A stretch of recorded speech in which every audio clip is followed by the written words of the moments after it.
This podcast is brought to you by Progressive Insurance. What if comparing car insurance rates was as easy as putting on your favorite podcast? With Progressive, it is. Just visit the Progressive website to quote with all the coverages you want. You'll see Progressive's direct rate. Then their tool will provide options from other companies so you can compare. All you need to do is choose the rate and coverage you like. Quote today at Progressive.com to join the over 28 million drivers who trust Progressive. Progressive Casualty Insurance Company and Affiliates. Comparison rates not available in all states or situations. Prices vary based on how you buy. Hey there, Hang Up listeners. Before we start the show, I want to let you know about a story coming up a little later. It's from one of our partners, SAP. AI comes at you fast. If you don't get reliable and relevant advice, your business might miss out. Whether you're looking to automate tasks or embed AI in your business processes, SAP can help. To learn more, head to sap.com/AI and stick around for expert advice on how to embrace AI with confidence. Hi, I'm Stefan Fatsis, and this is Hang Up and Listen for the week of July 1st, 2024. Louisa Thomas of The New Yorker will be here to talk about the 55th pick in last week's NBA draft, a 19-year-old 6'2" guard with 25 games of college experience whose father is a veteran NBA player. Stay tuned to learn their identities. We'll also continue our recent conversations about race and baseball with an interview with Hank Aaron's cousin, Wil Aaron, who's featured in a new oral history, Under Jackie's Shadow, Voices of Black Minor Leaguers, Baseball Left Behind. I'm the author of Word Freak, A Few Seconds of Panic, and Wild and Outside. I'm in Washington, D.C. Coming to us from Palo Alto, California, it's Slate staff writer Joel Anderson. He's the host most recently of the 2023 Podcast of the Year, Slow Burn Season 8, Becoming Justice Thomas. He also writes a column for Slate, Emotional Investment, and he ran a 4.4940 at the Nike Combine for high school football players, the same time as Dante Hall, the human joystick, who had more than 10,000 return yards in his NFL career. Hi, Joel. I should have known there was a reason you all asked me that, seemingly rather unprompted. I was like, what? I never followed up. That's how, that's what the last week has been. I was like, I never followed. Why did you all ask me what my best 40 time was? Yeah. But I'm not lying. I mean, it was certified at the Nike Combine at the then new University of Houston football facility. I think it was one of the first Nike Combines there was. So 10,000 yards, but you've got a career in podcasting and journalism, Joel. Oh, yeah. I mean, it all worked out, right? I think for all of us. Probably a little more for Dante. I'm sure Dante's doing pretty well. All right, we've got a summer host mishmash today. Josh Levin, the author of The Queen and the host of an upcoming slow burn on the rise of Fox News, will join Joel for the interview with Wil Aaron, but he'll be skipping the rest of the show. I'll be skipping the Wil Aaron interview, but we'll be here for everything else. Joel, full participant, friend to all. One thing we won't get to this week, Copa America. I'm still reeling, Joel, from the United States' 2-1 dog's breakfast loss to Panama last Thursday. The U.S. in all likelihood needs to beat Uruguay on Monday night to advance to the knockout rounds. If they're as good as we want them to be, Joel, they should win. I mean, it's just funny to see everybody just rise and fall with the U.S. I love knew it. you were going. I teed you up for this. It's hilarious. I just want to hear you say that. It's hilarious. Like, oh, man, they lost to Panama. Oh, of course they did. Now, as always, we want to thank our Slate Plus members for making this show possible. One way we do that is with a bonus episode. This week, Louisa Thomas will stick around to discuss the U.S. Women's Olympics gymnastics team, which was selected on Sunday, and how old the gymnasts are, led by 27-year-old Simone Biles. You can hear that episode right now as long as you're a Slate Plus member. You can subscribe by going to Apple Podcasts and clicking try free at the top of our show page, or you can visit slate.com/hangupplus to get access wherever you listen. On Friday, an NBA franchise owned by the daughter of the late Dr. Jerry Buss and run by the agent of the late Kobe Bryant used its second-round pick on the eldest son of LeBron James. I assume you all kept up with that, but yes, the Lakers made Bronny James, who averaged 5 points and 3 rebounds a game as a freshman at USC, the 55th overall pick in the NBA draft. That puts James into the esteemed company of previous number 55s like Mark Ivaroni, Mark Blunt, and Eton Moore.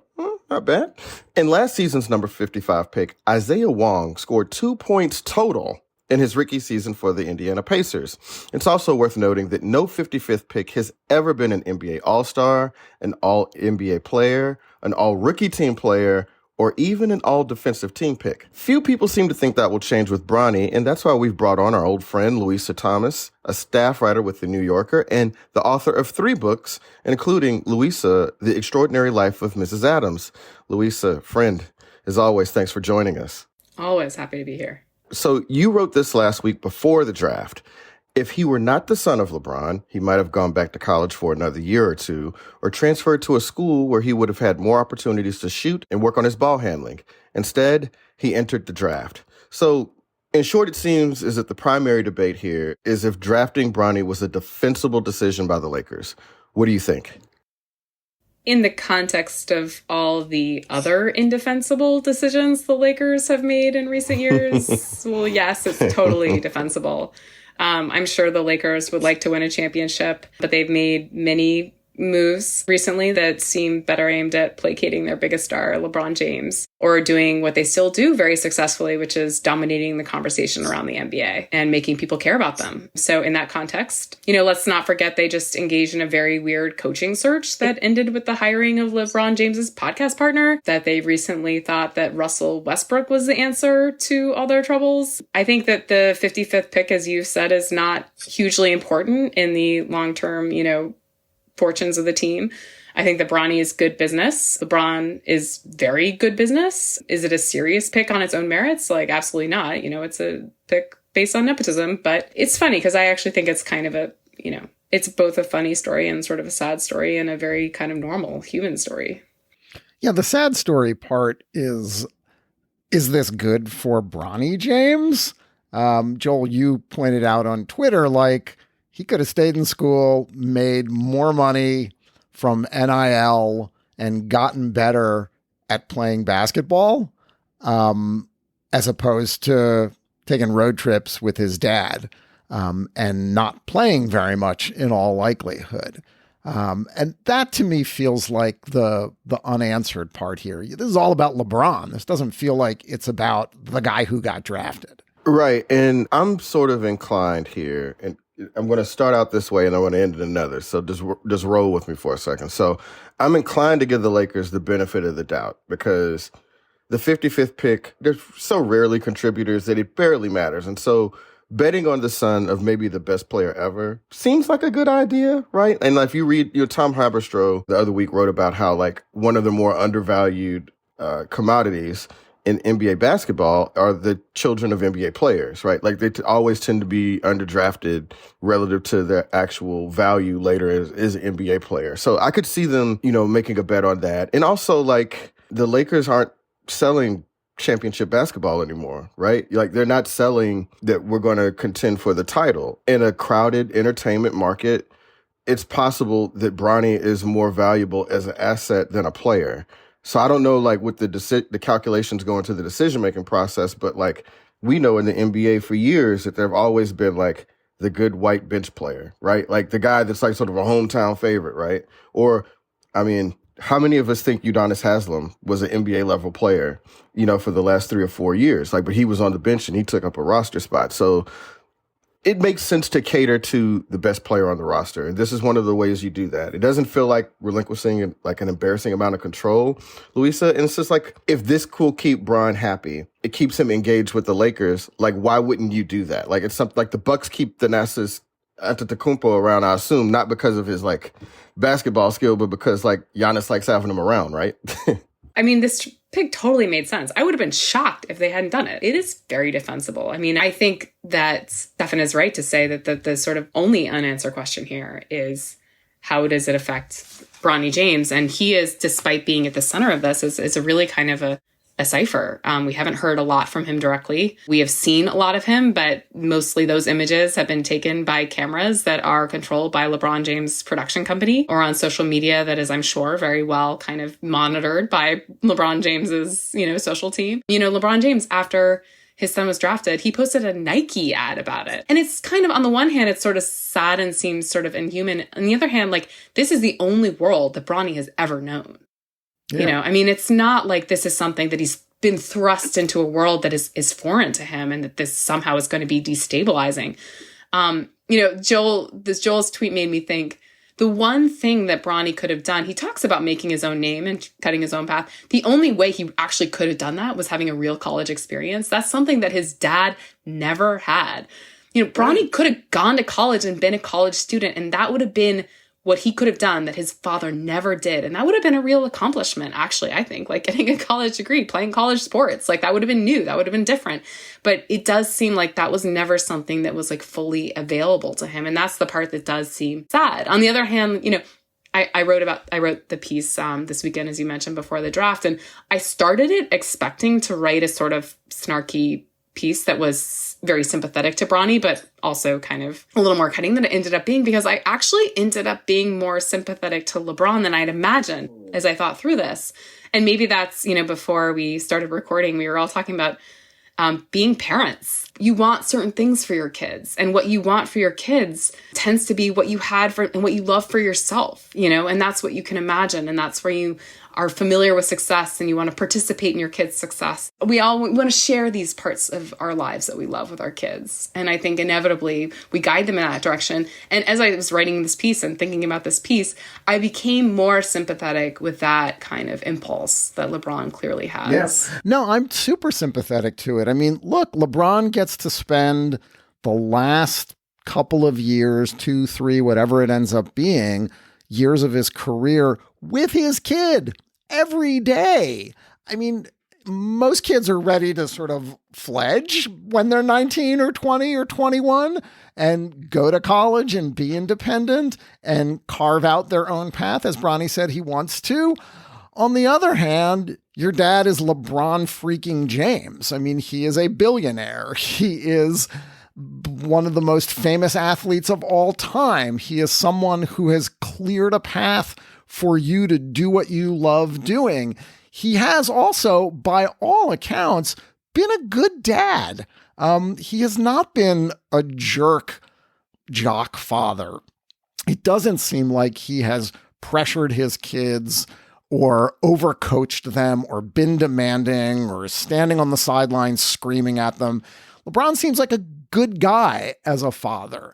So there are probably there's a family dynamic that we just don't know because we're not inside the Jameses household. We don't know. Maybe this is what Bronny does want, the chance to be in the NBA and forever be known as the son of the greatest player of all time and the first son to be able to play with his dad in this league.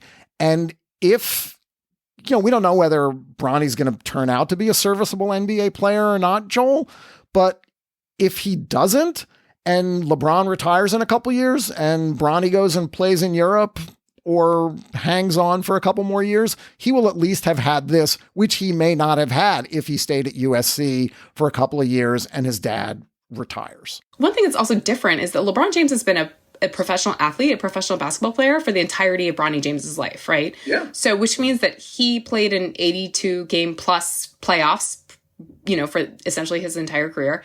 He was not at home every single night. You know, he was on the road. Yeah. I mean, on the one hand, I want to say that like, it's ridiculous for to imagine that a 19-year-old boy wants to be on road trips with his father. On the other hand, he's never had a year where he actually gets to hang out with his dad in a sustained way every single day. Yeah. Like that might actually be a good thing for them. I have no idea. Like my impulse is to say like, no, let the kid go to college, let the kid be a kid. But also, you know, I'm sitting here thinking like, yeah, I get that. Right. Yeah. In the absence of hearing from Bronny himself about his own motivations, we can only go on what they've signaled to us, right? Which is that Bron has been pushing this for a couple of years now. And I mean, Bronny has said nothing that would conflict with that vision that we know of, right? And it could be that, well, he's still a young man and he's trying to find his voice. And his father is probably one of the most influential people in the world. And it'd probably be intimidating to say, you know, Dad, I don't want to do this. But the one thing I think about is that celebrity athletes, kids too, I mean, they're kind of different. Like I always remember like when Jared Payton was around and I was like, man, if you're Jared Payton, wouldn't you just play like lacrosse? You know what I'm saying? Like, why would you be a running back? You know, like Emmitt Smith has a son and his son is a running back. And I was like, man, why would you be a running back? But I'm like, these kids grow up in a totally different crucible than me, right? And they have a whole different exposure to the game and probably a whole different set of confidence that a lot of us don't have about this sort of stuff. And even if it doesn't work out, I can see, like you all are saying, LeBron being like, well, at least I got to try. Like, and this is like I know that I have an opportunity right now. An opportunity isn't guaranteed 3 years from now, even though somebody like me looks at that and I'm like, man, like you said, Louisa, maybe you should just go to college and like be the big man on campus for 2 or 3 years and, you know, kind of be out of the spotlight. You've lived your whole life in the spotlight, like literally. Like we've known of Bronny James since he was born. But like maybe this is what he gravitates towards. I think the other factor that we may be under considering is that, yeah, look, LeBron talked about this a couple of years ago, that my last year in the NBA is going to be wherever my son is in the NBA.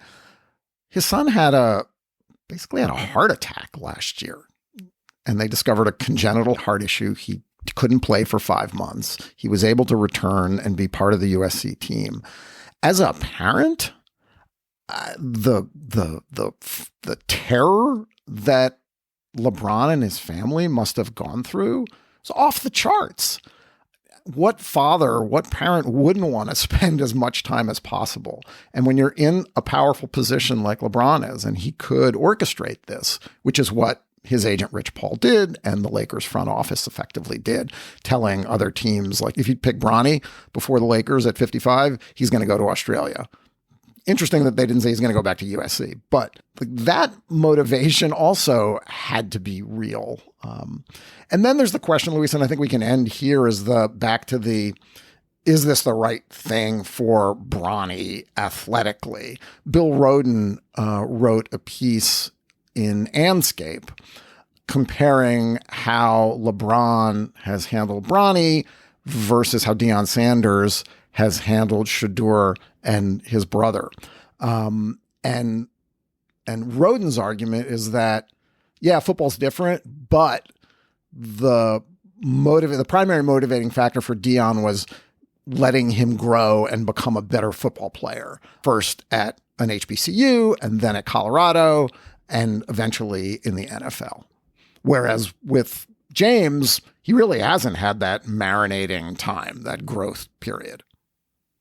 I mean, I think maybe here's a way to connect Joel's point to this question. Teams are not historically great at developing players. You know, they don't have great development programs. There are huge exceptions. You know, the Miami Heat is forever almost winning a championship with its like G League players. But, you know, I wish that Bronny James had been drafted by the Oklahoma City Thunder. Like, I thought that, you know, go learn to shoot, you know, or whatever.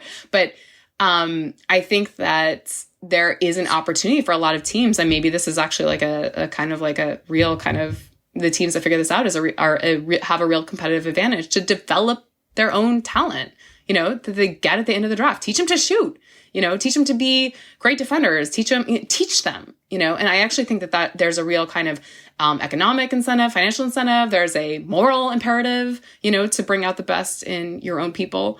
I think that if the Lakers are smart, they are going to do everything they can to, not only with Bronny, but with all their, you know, low draft picks. And I think every team should be doing a lot more of this. And it's hard with a team that is trying to win a championship or even not win a championship. This stuff is hard, you know, development is hard. But staffs historically aren't built, you know, to develop players like that. And there are all sorts of good reasons why. That's where the opportunity is. And the only thing that has like really concerned me in all of this is when Bronny and LeBron's agent said that he wasn't willing to accept a 2-way contract, like basically being like, we're not going to go down to the G League, because maybe that's where Bronny should be. And maybe that's like the part where I'm like, whoa, like let's really take into consideration like what's going to be best for him. Not that that's necessarily the best place for him. You know, I don't know. I'm not a talent evaluator, but to have that kind of openness and that drive, you know, we've all heard that Bronny is a hard worker, that he has a good hunger to learn, and that he has, you know, a lot of potential, as a lot of, you know, players do. And yeah, why not? You know, believe that you can become a better player. Well, this is why kind of like the idea of people trying to sell me on nepotism as a social good is like ridiculous to me, and or I'm not buying it, because like, look, if you want to just make an argument for Bronny James, like on anything other, I mean, even if it's a basketball argument, if you want to make that argument, cool, but don't tell me that like LeBron gets to dictate these terms because, and it's good for people because Black people have not often been able to do that. Like, I just don't buy that. Like, that's not a great argument to me. Like, there are ways that like Black people can get their equity back in this country without having to do this sort of stuff, which is very low stakes. It's not a big deal. Like, if Bronny was going to be the GM of the Las Vegas Grizzlies, fine. Because as you pointed out, Louisa, it seems to me that we're acknowledging in sports over and over again that many of these front office jobs don't matter unless you absolutely need them to, right? Where it's just like, oh, the 55th pick, whatever, man. Like, this is pretty cool. Like, we'll just have a good little story. Like, if you were really serious about trying to build a competitive team, all the margins would matter. Like, that's what we're supposed to believe, that like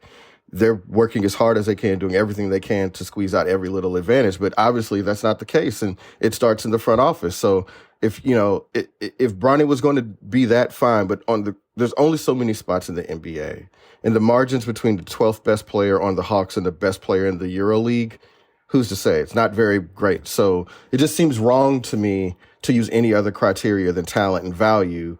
But, as we've mentioned before, there's a holistic way of making these picks that maybe we should take more account of. We'll put a pin in it here, and Louisa is going to join us back for the Slate Plus segment where we talk about the U.S. women's gymnastics team. But for now, Louisa, a staff writer with The New Yorker and author of 3 books, including Louisa, The Extraordinary Life of Mrs. Adams. We're so glad to have you again, Louisa. Thanks for joining us. Thank you. A lot of fun. In the next segment, in the wake of the addition of Negro League statistics to the Major League Record Book, the death of Willie Mays, and MLB's Negro Leagues tribute game in Birmingham, we'll welcome on Wil Aaron, Henry Aaron's cousin, to talk about the plight of Black minor league players in the years after Jackie Robinson.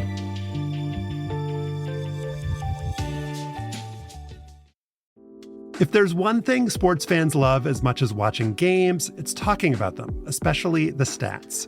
Here's one that's super simple to remember. Discover automatically doubles the cash back on your credit card at the end of your first year with Cash Back Match. That means with Discover, you could turn $150 cash back to $300. That's right. You could put it towards some memorabilia you've had your eye on, or treat yourself to a premium sports network. You earn and Discover doubles. See terms at discover.com/creditcard. This podcast is brought to you by Slate Studios and SAP. AI is moving so fast. If you don't get reliable and relevant advice, your business might miss out. Welcome to Dear Artie, an advice column from SAP, where we tackle the tricky questions at the intersection of AI and business. Let's meet our expert. Hi, I'm Ian Khan. I'm a technology futurist, speaker, and author, and I love to help organizations measure their current state of readiness for an AI-driven world. I'm excited to dive into today's question. Dear Artie, our finance team is top-notch, but small. How can AI support them? Signed, Financially Drained. Well, financially drained, a lot is happening in finance and AI, and the possibilities are endless. First of all, AI can help your finance team analyze massive amounts of financial data faster than any human or a team of people could do. Second, it can help perform functions on data through algorithms. This can connect different systems together and really simplify decision-making for your finance team. And last but not least, AI can help reduce the time needed for data to provide insights so that your leaders can make faster decisions. Embrace AI with confidence. Head to sap.com/AI to learn more. In the last month, the addition of Negro League statistics to the Major League Record Book, the death of Willie Mays, and MLB's Negro Leagues tribute game at Alabama's Rickwood Field have kicked off a larger conversation about race and racism in baseball. As Joel talked about last week, Reggie Jackson's comments before that Rickwood Field game were a bracing reminder of the hardships Black players faced in the post-integration era. Another reminder of that is a book published earlier this year, Under Jackie's Shadow. It's by Mitchell Nathanson. The book's subhead is Voices of Black Minor Leaguers, Baseball Left Behind. And that's really what the book is. It's an oral history of Black ball players who never got their chance to be in the spotlight. Their stories show incredible resolve and strength, but truthfully, they're also infuriating to read. One of those players is Wil Aaron. He was born in 1952, 5 years after Jackie Robinson played his first game for the Brooklyn Dodgers, and 2 years before his cousin Hank played his first game for the Milwaukee Braves. Wil Aaron joins us now. Thanks so much for being here. Thank you very much. So let's start at the very beginning. Where did you grow up, and what are your earliest memories of playing baseball? I grew up in Los Angeles, California. And how I got started playing baseball is a friend of my brother, who was about 3 years older than I, Melvin Aaron, who also played professional baseball with the California Angels for a year. And his friend had asked my brother if he wanted to play on the Braves. It was a Dinker Braves team out in Los Angeles. We were legendary Little League team. But my brother got me to play on this team as well. I was just the baby. My brother was close to 3 years older than me, and I made the team as an 8-year-older. I sat on the bench. I watched, and watched these guys and learned from them. And so moving along then, Mr. Aaron, you played at Manual Arts High School in L.A., and you said in your essay that you believe there was one game that you believe got you drafted. What do you remember about that game? We were playing at L.A. High School. And I remember Victor Harris, who played with the Chicago Cubs, I think was a member of that squad also, was a shortstop for them. And I pretty much displayed everything. I played some defense, bases loaded. I dove, backhanded one up in the air, threw from my knees, doubled up, and got a double play. I came up, I dropped the bunt down third, and then I came up, I lined a single to center, and I tripled the left center field. So I pretty much had a well-rounded game. I was very pleased with that game. I had some other good games, but I think this was probably one of my best and thrilling games. It's amazing how well we can remember. I know you can, Joel, the best games that you played in high school. Mm-hmm. Oh, yeah, absolutely. We don't have to talk about the 4 touchdown game.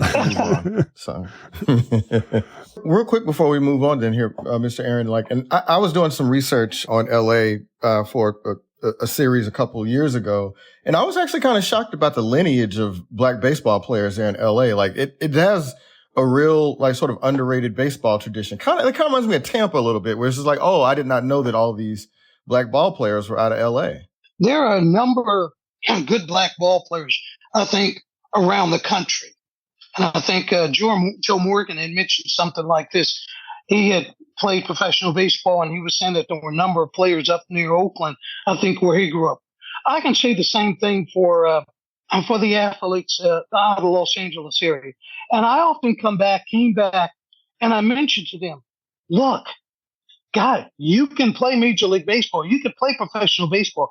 I'm talking about guys that can run, guys that can steal, guys that can play defense and throw from the knees. There were a bunch of these guys, and I tell them right now to this day, I wasn't anything special, okay? I had some tools and stuff, but there were a number of other guys that could play professional baseball easily.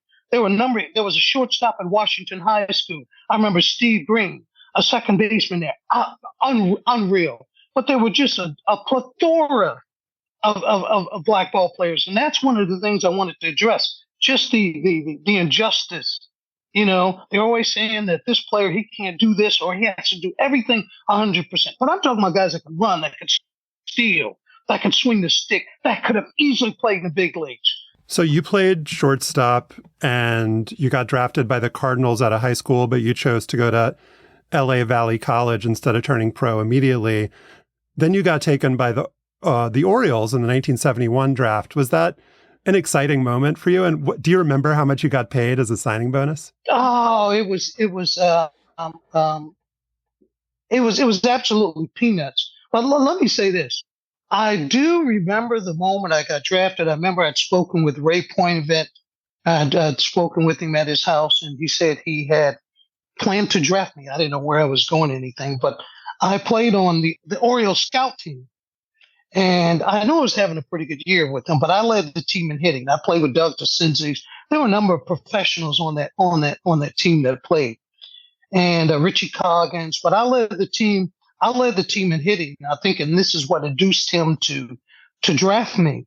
And I remember when I got drafted, and I spoke with Ray Point of it. It was about that. I was not interested in really a whole lot of money or anything. I just wanted to get in because one of the things I found out is sometimes players get too hung up on the money, how much money they're getting. And you have to understand once you get in and you put the numbers up and you play, the big money's going to come.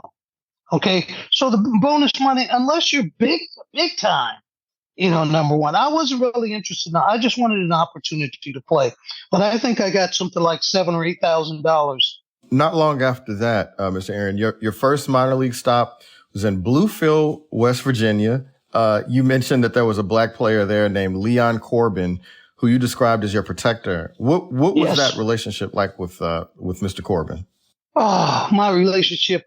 He, like you said, he was my protector. He actually protected. We had a bully on the team, but I think he had actually done some jail time. And it's amazing. Players like this get drafted. He was drafted. He's playing, did some jail time, and he's playing on the team, and he's walking around like he's playing, bullying me around, actually pushing me out. So anyway, I went to Leon Corbin, and I told him what was going on. Leon was about 6'3", probably about 215, 220, had quick hands, quick feet, big guy. So I told Leon that the guy was messing with me. I was one of the smaller guys on the team. I was like 5'8", 155 pounds when I signed. And I remember he tested Leon one day, wanted to box with him, and Leon punched him and knocked him out, knocked him on the ground. And from then on, he didn't mess with me anymore. But it's just amazing that you have guys like this in baseball that actually bully players, younger players. You said that one of the first indications you had about how black players get viewed in pro ball had to do with a leg injury that you suffered. What happened there? I actually pulled a muscle. I think diving back to first base, I pulled my hamstring, diving back into first base. And one of the things I always express to players, I learned a lot since I was playing. Number one, you got to be in shape. You can't go out there after playing X number of junior college games or pro game or high school games and think you're going to walk in and play some 60, 70, 80 games or whatever in professional baseball if you're not in shape. I actually was not in shape. I didn't learn how to take care of myself until really in my second year. But I dove back into first base and I pulled a muscle. And I remember we were playing in Reno, Nevada. And my muscle had swelled up until it was purple. Okay. And I told my manager, Jimmy Schaefer. Jimmy Schaefer was really a good manager. I really liked him. He was really a good guy.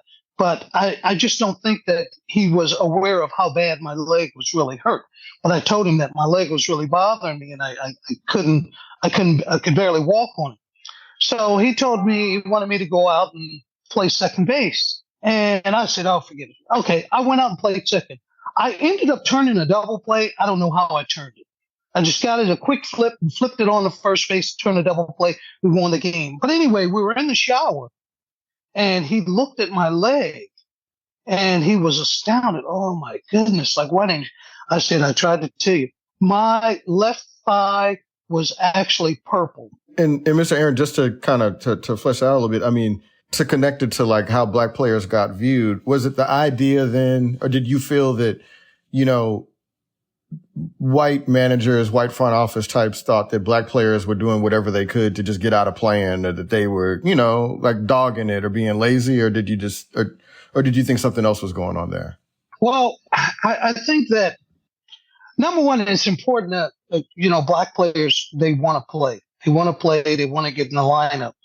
But it just goes to show that when they get hurt, they don't get time off as easily as white players off to nurse their injuries back. I remember I was in Midland, Texas, and I remember Donnie Moore. Donnie Moore tried to pick me off first base, and he threw. And Donnie Moore had quick feet, quick hand, could really throw the ball hard. He threw the ball hard, and he hit my left hand, and my wrist swelled up, my thumb swelled up, and it just ached like I don't know what. I tried to take the Tylenol, whatever they had, and it never got well. And I remember I told my manager, about that. I didn't come out of the lineup, and at the time I was still fighting for a batting title.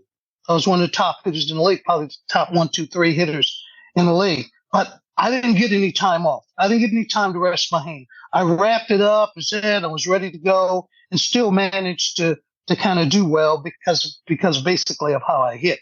But black players are not allowed to have much time off. You're ready to go. You got to be ready to go. And I remember reading that one of my idols, too, believe it or not, although Hank Aaron's my cousin, I loved Roberto Clemente. And Clemente is one that always talked about that. Talked about the black players, how they don't get much time off. They want to push them in the lineup even when they hurt. It is a reality, guys. Yeah. Donnie Moore, who you mentioned, gave up that home run in the 1986 playoffs for the Angels and then died by suicide. Yes. So just wanted folks to know that who didn't know. And so, Mr. Aaron, the next season you went to Lodi in the California League. And you mentioned, you sighed, but you said there were some white players on the team that did something that you said you knew that you'd never be able to get away with. Can you talk about that incident?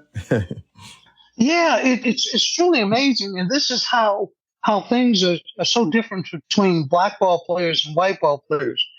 And I noticed we were rolling into San Jose. San Jose, California, to play the San Jose Bees on the San Jose team at the beat. So we're rolling in to play them. But we were in downtown, headed towards the stadium, and there was a car that rolled up alongside us. Like three white females were in the car. They got up and stuck their behinds out of the window with no clothes, stuck their behinds out the window at the girls. Now, I just want to say, first of all, I would never think of doing anything like that. Never. These guys did this and they thought it was funny, and managers can be aware of things like this, but it's like, oh, it's okay for them. It's fun. They could get away with that. Black player could never do that. You would be out of the game so fast, it wouldn't be funny. So you mentioned being a small player, 155, 160 pounds, 5'8", and you'd grown up playing in the middle infield where small players tend to thrive in baseball. But in pro ball, you got moved to the outfield. Why is it, or why did that happen? I love speaking on this subject. And I can tell you from experience, I can tell you from knowledge, I can tell you from my readings. Guys, this is what's going on in baseball. We want to always talk about the number of black players decreasing in the game. At a certain point, they decided that we're going to discriminate. And we're going to discriminate by field positions. This is how you keep the numbers down. Okay? Years ago, you had some black shortstops, the Larkins, you had Ozzie, right now, you can't play shortstop. You can't play second. Can't play third. No African-American catchers, if I'm not mistaken, since 1992 at catcher position. And the dangerous thing I've often said about this, particularly with catchers, is this. If you don't get an opportunity to get in and play catcher, and there are very few in the game, you began to walk around and think that you're inferior. If there are no black catchers, I'll never get to play it. I'm not good enough. I'm not smart enough. I've seen 3 black catchers I know that should have been playing. George McDonald, that was drafted out of Westchester High with the Los Angeles Dodgers, I trained him. Hit like 544, outstanding catcher, played on the Dodger scout team, could do it all. I was in a conversation with Reggie Smith one day, and I was telling him that, hey, George got drafted. They never offered him a contract. And Reggie said, oh, they don't do that anymore. Reggie, they never offered him a contract. Get a load of this, guys. He went to a junior college, El Camino. I trained a kid from El Segundo who was a second baseman out of El Segundo. This was his first year trying to be a catcher at El Camino. George McDonald was trading off time with this kid at second base. George McDonald was a draft pick, all-city first-team catcher. There are a number of catchers, guys, black guys that I've seen that could come out and catch, and I've seen them, and they never get a chance. I did back in 1978, I did a frequency distribution of where each and every black player played from the AAA level on up, and you can clearly see it. Number of black players with Rochester at third base, 0. Number of black shortstops, 0. Number of black second base, 0. And there's a pattern that you could see that's taking place in professional baseball. So we wonder why there's not a number of them coming up in baseball. It starts at the AAA level. It goes down to the AA level. It goes down even in high school. Guys, this is what's happening. This is what, if you change the numbers and let more African Americans come in at second base, shortstop, pitcher, and catcher, the numbers in the game will change. Well, Ms. Aaron, this is sort of a really good rejoinder to the idea that sports is a pure meritocracy, right? And football is a sport that obviously I follow really closely, and for years, and you did this in your essay. You compared it to black players not being able to play quarterback, but there was also a time that they didn't let black players play middle linebacker or on the offensive line because the thought was that they weren't smart enough to play those positions. So, it must have felt, I don't know, once you realized what was going on, that must have felt sort of revelatory, or what went through you when you realized, oh, wait a minute, this has nothing to do with my ability and everything to do with a stereotype. I felt helpless at a point. I was pretty smart when I went into the game. I understood politics. My brother was a PhD in political science, and Melvin Aaron had played for years. So I had a pretty good understanding, what was going on in baseball, the plight of African Americans when playing certain positions. But somehow that does not mean because you understand it that you cannot become a victim of what is going on.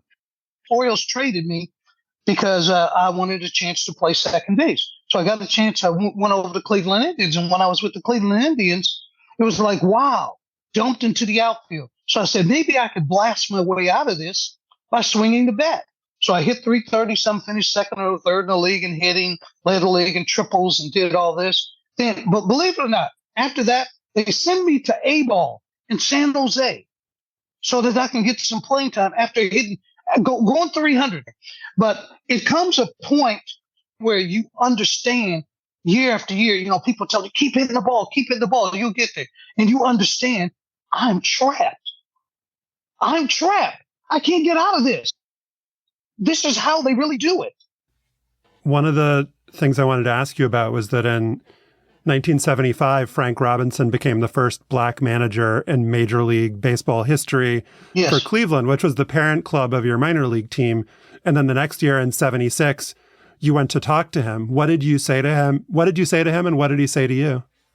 Oh, I drove down to Baltimore to see him because I was living in Maryland. I drove down to Baltimore and went to the stadium and went into his office to speak with him. And in all honesty, I was afraid, I'm not with you guys right now, but I was afraid to really say exactly what was going on because there were a number of newsmen, writers in the office with me.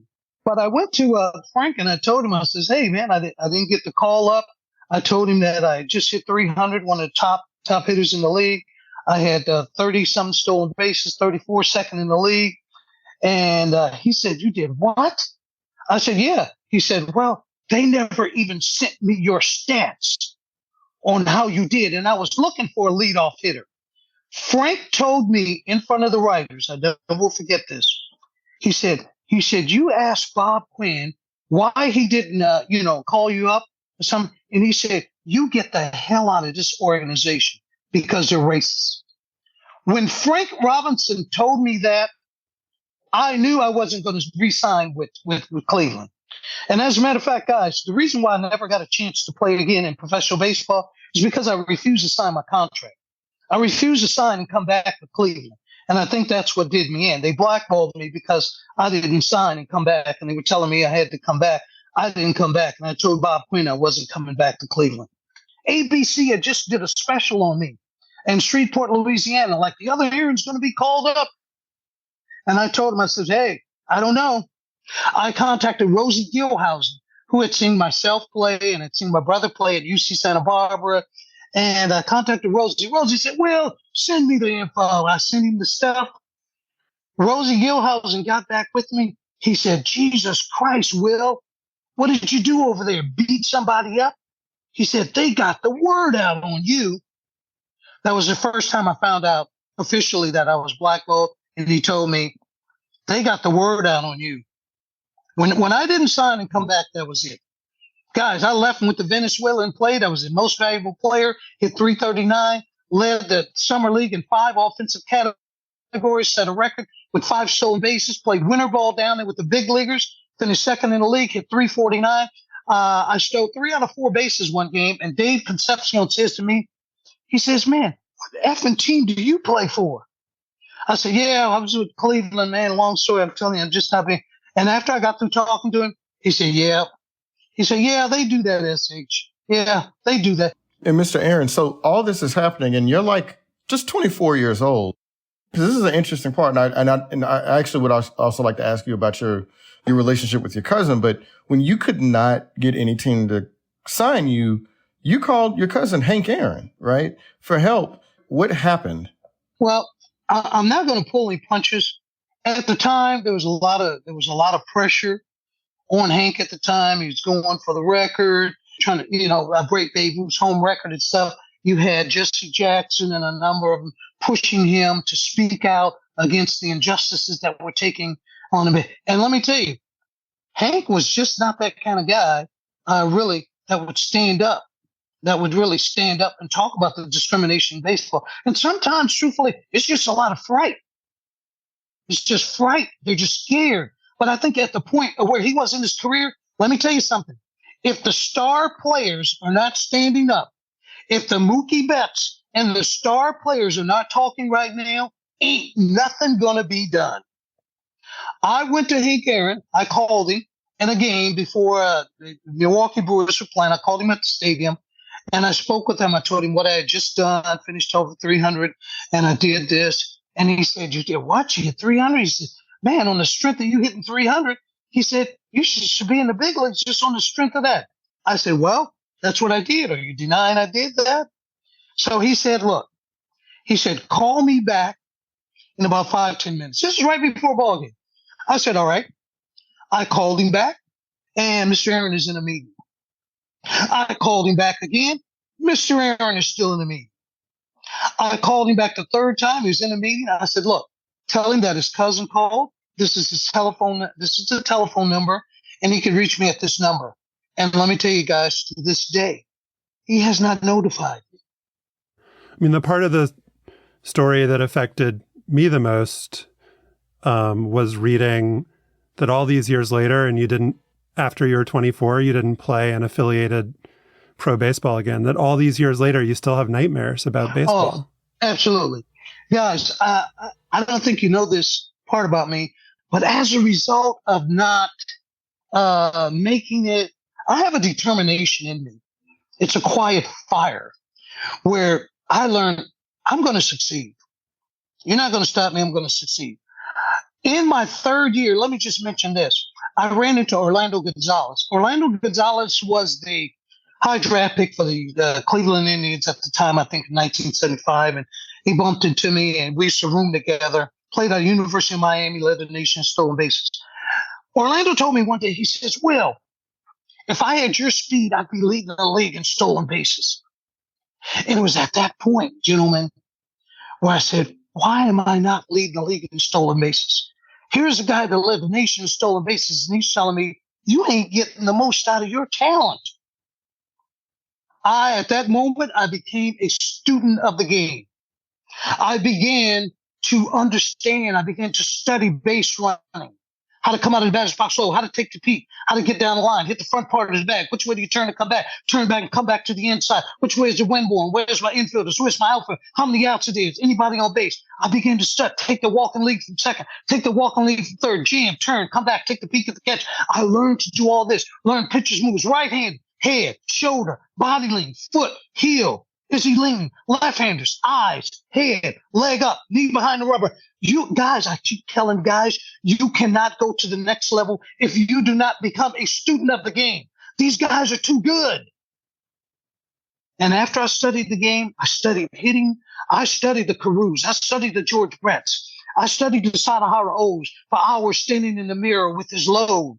I studied all the guys, the Wade Boggses. And let me tell you guys, if you're not pulling your hands inside the ball and coming slightly from up under, hitting the ball over the infielders' heads and driving the ball to the gaps or over the fence, you can't play. The pitchers are too good, throwing sliders in on guys' hands and breaking their bats.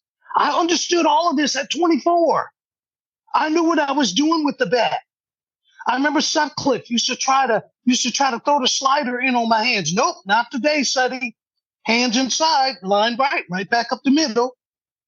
I remember Bob Welsh when he came up. The guy, yes, who struck out Reggie Jackson on 3 straight pitches in the series. I used to bang him like I was playing ping pong.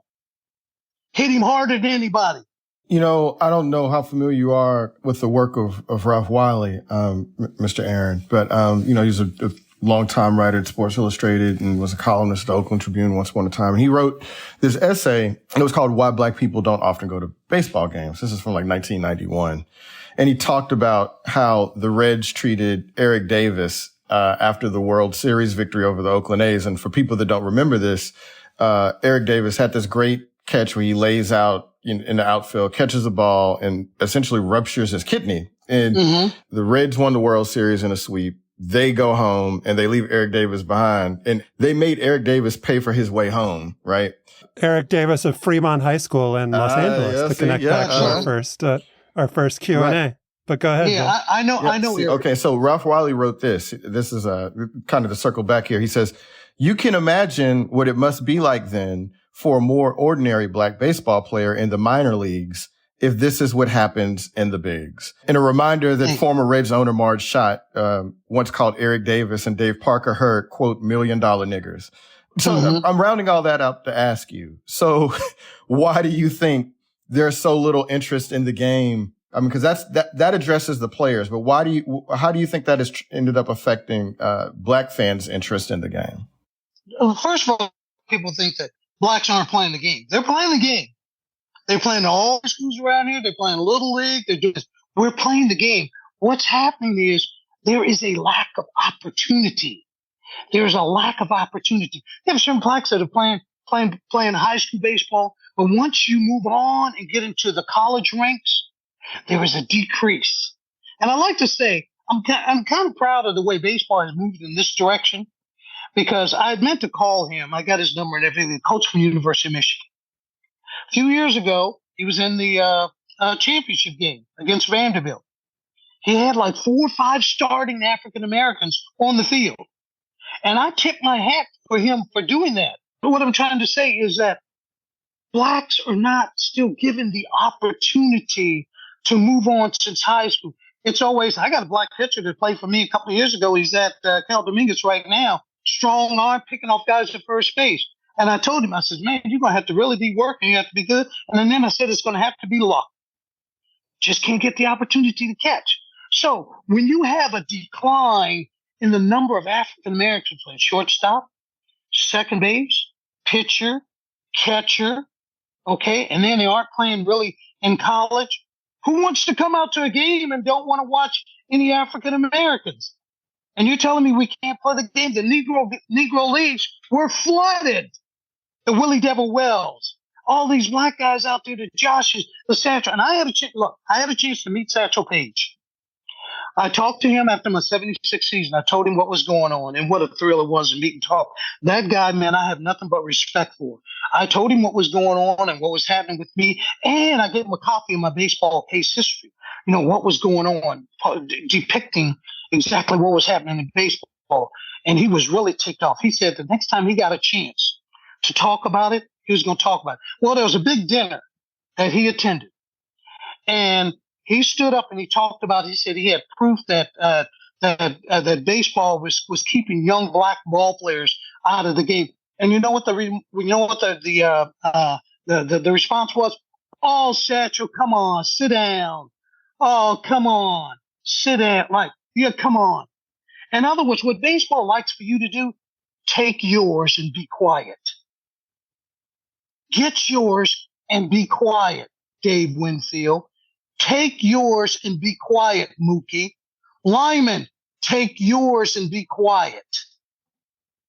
And they condition you like that. They condition you, hey, don't say anything. If you stand up for anything righteous, guys, if you're not a star, they're going to put you out of the game.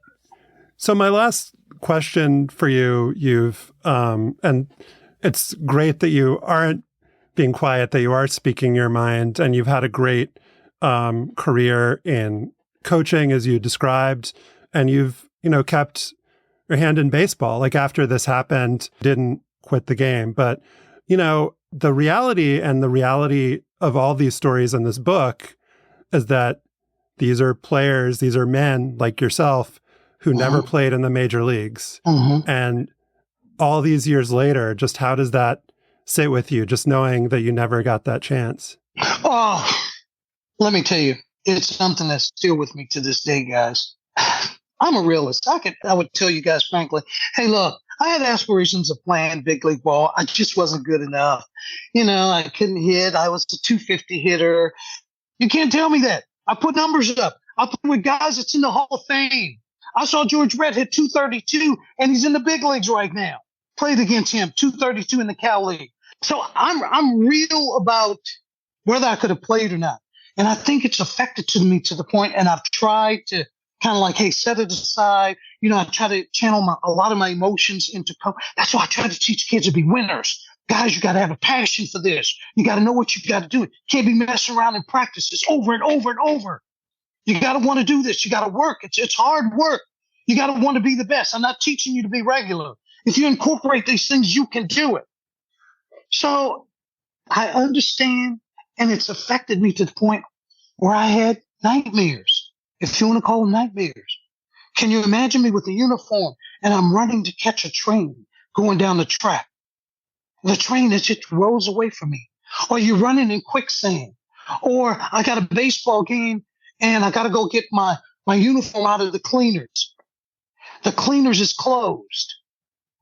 Well, thanks again for sharing your story with us. And in the book again is Under Jackie's Shadow. It's by Mitchell Nathanson. It has chapters from a bunch of different players who shared their stories, and Wil Aaron's entire story, his oral history, is in that book.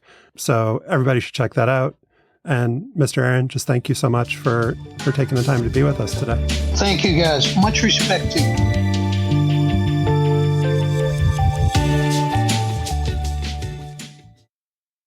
Voters 50 and over have the power to decide elections. They vote in big numbers, and they want candidates who will fight for their families and their financial security. They've told AARP that protecting Social Security and supporting family caregivers are among their top priorities. So candidates who want to win need to start talking about the issues they care about. Learn more from our latest polling in Nevada at aarp.org/nvpolling. That's aarp.org/nvpolling. Paid for by AARP. And now it is time for Afterballs, sponsored by Bennett's Prune Juice, endorsed by Kenny Sailors, who says it was okay. So, in honor of the Celtics NBA championship, which we didn't, spend a lot of time on this show, and Kendrick Lamar's victory lap following his rap beef beatdown of Drake, I wanted to salute maybe the greatest basketball player in the history of Compton, California. And Stefan, as you might imagine, there's quite a few great players to choose from. There's Tyson Chandler, DeMar DeRozan, Brandon Jennings, and Tayshaun Prince. But the only basketball Hall of Famer from Compton is actually a Celtics legend, Dennis DJ Johnson. DJ was the eighth of 16 children and went to Dominguez High School, where he barely played as a 5'9" senior. But after high school, while working a few odd jobs, including forklift operator, he shot up to 6'3". A coach at a local junior college, Los Angeles Harbor College, saw DJ playing street ball and asked him to enroll. DJ did, and he led Harbor to a junior college state title. From there, DJ went on to Pepperdine, where he only played a year before making himself eligible for the 1976 NBA draft. He was taken by the Seattle Supersonics in the second round, which apparently doesn't matter anymore, the second round, with the 29th overall pick. DJ made a couple of all-star teams and ended up becoming a finals MVP in 1979 when the Sonics beat the Washington Bullets in 7 games. But after clashing with head coach Lenny Wilkens, he was traded to Phoenix, where he spent 3 seasons and made 2 more all-star appearances. But really, it was in Boston that he really became a league-wide star, and he helped the Celtics to titles in 2 of his first 3 seasons. He retired in 1990, and during his farewell ceremony, Magic Johnson called him the best backcourt defender of all time. And Larry Bird called Johnson the best teammate he ever had, which is, that's not faint praise. Johnson worked as a coach after that, and he served as an assistant with the Celtics, the Clippers, and then as a head coach in the NBA's D-League, first for the Florida Flame and then the Austin Toros.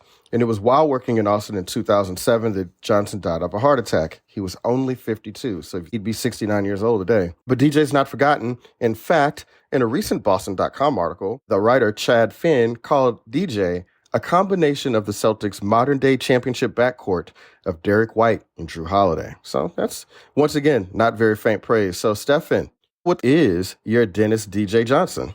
Late in the second half of a 0-0 Euro 2024 group stage draw between France and the Netherlands, play-by-play announcer Ian Darke teased the next day's matches. Tomorrow on Fox, it's the Euro 2024 doubleheader. Türkiye, as we must call them now, against Portugal, and Belgium beat Romania. Coverage at 11 o'clock Eastern on Fox. Türkiye, as we must call them now. A lot to unpack here, so let's start with the obvious part. Yes, Fox Sports announcers, with a few slip-ups, have been calling Turkey, the Eurasian nation of 85 million that you can see from my brother's house on the Greek island of Chios, Türkiye. That's in line with what the country wants the rest of the world to call it now. In 2021, strongman President Recep Tayyip Erdogan signed a memo ordering that Türkiye, that's TU with an umlaut, RKIYE, be used as a brand for export products, all types of activities, and correspondence. To promote the rebrand, the state broadcaster's English language arm, TRT World, made a slick video featuring actors playing tourists saying the new name. Hey, Mom, I just landed. Oh, hello, Türkiye. Hello, Türkiye.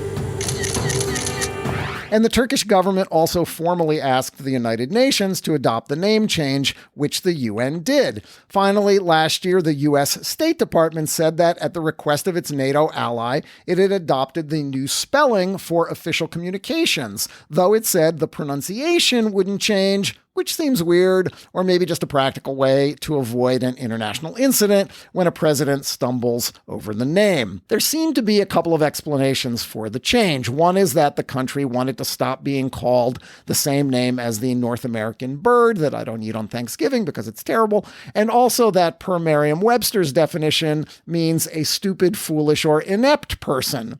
Apparently being a synonym for 3 straight strikes in bowling, not a problem. Another, possibly more plausible rationale is that Erdogan wanted to do what strongmen do, mount a chest-thumping national pride campaign to distract from political, economic, and international troubles. Turkey is indeed an anglicized form of the country's name, but Türkiye is derived from medieval Latin and Greek and Old French, from the word Turk to describe the ethnic group dating to the 6th century. The English place name Turkey dates to the 14th century. You can find it in Chaucer's The Book of the Duchess, and the bird name to the 16th century when Europeans imported the guinea fowl from the Ottoman Empire and called it the turkey cock or turkey hen. When Spanish settlers in Mexico around the same time sent the North American bird back to Europe, it was also dubbed a turkey. Turks do write and pronounce their country's name Türkiye and have since the modern nation was formed in 1923. And it's pronounced similarly in other languages too. In Greek, for instance, it's Türkiye. But despite the government action, most big English language media, the New York Times and its sports department, The Athletic, The Washington Post, NPR, ESPN, the BBC, the AP, Al Jazeera, CNN, and ABC, NBC, CBS, and Fox News, they've all stuck with Turkey. I guess because A, it's historic too, and B, it's easier to represent and pronounce in English. Which brings us back to Ian Darke's seemingly snarky Türkiye, as we must call them now.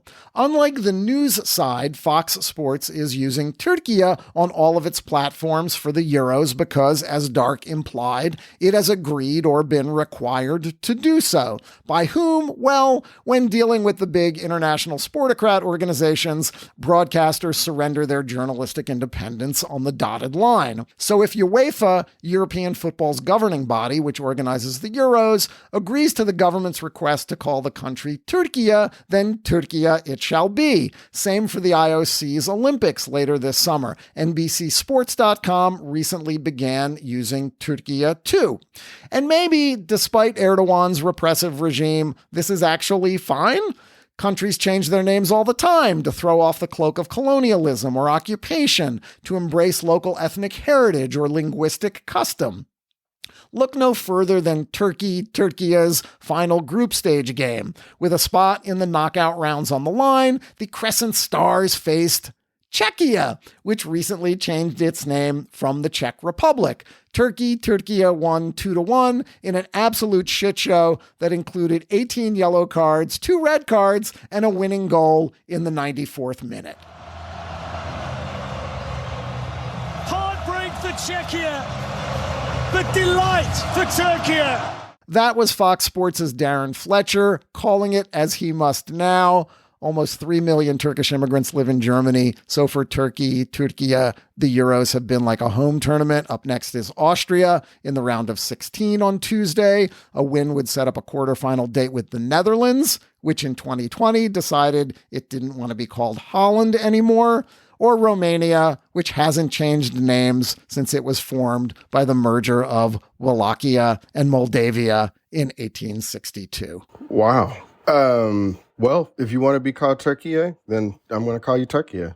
That's that's as simple as it is. If they want to do that, then, you call people what they want to be called. Is it really that hard, people? Also, Stefan, you've had some good turkey before. It's not all bad. That turkey's terrible. Most people are terrible at preparing turkey. Turkey's a good bird. Well, then you'll have to have me over for Thanksgiving one year, Joel. And we can come on down. Turkey isn't the only bird we have, by the way. But yeah, come on. The only meat we have, but come on down. Sure. I would love that, Joel. That is all for this episode, but we've also got a bonus episode that's live right now. The New Yorker's Louisa Thomas sticks around to talk about the U.S. Women's Olympics gymnastics team, which was selected on Sunday night. To hear that, subscribe to Slate Plus on Apple Podcasts by clicking Try Free at the top of our show page, or visit slate.com/hangup+ to get access wherever you listen. The episode is available right now. We will see you there. Our show notes are at slate.com/hangup, and you can email us at hangup@slate.com. And don't forget to subscribe to the show and to rate and review us on Apple Podcasts. Our producers this week are Emily Cherish and Kevin Bendis. For Joel Anderson and Josh Levin, I'm Stefan Fatsis. Remember Zelmo Beatty, and thanks for listening.